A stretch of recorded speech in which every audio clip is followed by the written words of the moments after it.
来乡亲啊，咱继续要来讲配合这个五倍券，台北市、新北市拢有加码大优待。台北市的部分，这个五倍券若是来绑定着悠卡，上悬有5000块的有够大包的现金的花卉券，佮会当用1折来买到防疫的家电。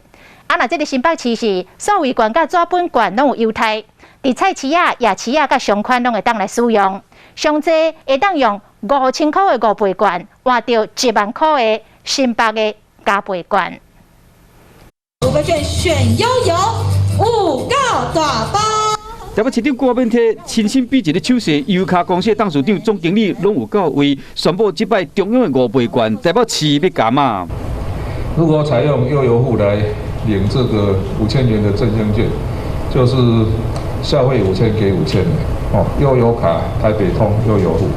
哦，那我们在建构这个无现金交易的生态系统。台北市数位经济想要冲关悠游户甲悠游卡设定率，讲人拢有，无限台北市民只要若设定，就使得到现金的礼券大礼包，价值5000块，要么限量1万份尔。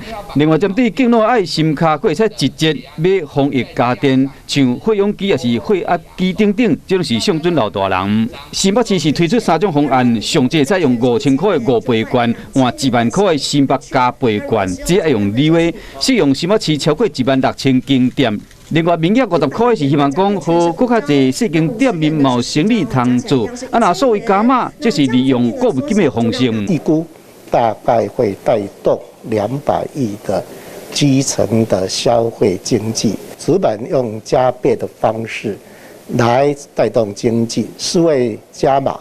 又用回馈购物金的方式带动使用数位的市民朋友，是2个不同的管道。